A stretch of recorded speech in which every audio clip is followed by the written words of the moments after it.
Hello guys, may i-share akong bagong app na pinagkukuhaan ko ng diamonds. I mean hindi na siya bago, bukod sa Joy It kasi ito na yung ginagamit ko ngayon to earn diamonds for my ML. Kung gusto mo malaman ang app na ito, panoorin mo ang video na to hanggang sa huli.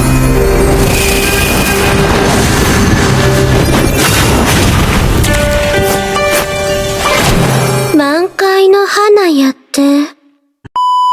Pero syempre po bago ang lahat, kung di ka pa nakapag-subscribe sa aking channel. Baka naman po, pangpagana lang.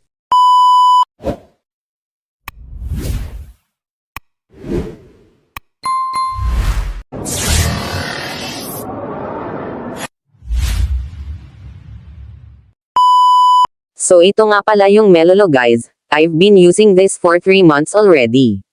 Gumagamit din naman ako ng Joy It pero itong si Melolo kasi limited lang yung ads niya, kumpara sa Joy It na hindi ka na nakakapaglaro ng maayos dahil sa ads. You can search Melolo on Play Store or App Market. Hindi man kalakihan ang makukuha mo dito pero legit naman siya.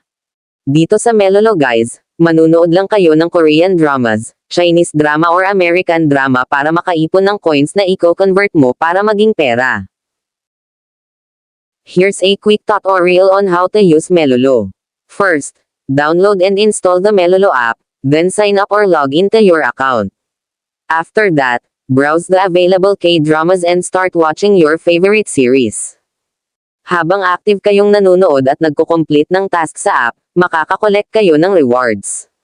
Kapag nakaipon na kayo ng enough rewards, you can change them to peso and redeem them through the reward options available in the app.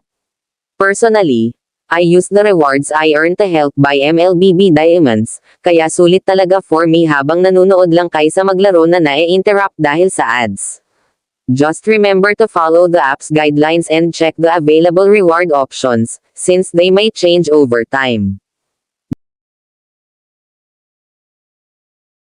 Hanggang dito na lang muna, salamat sa panonood at sana nakatulong ito sa'yo.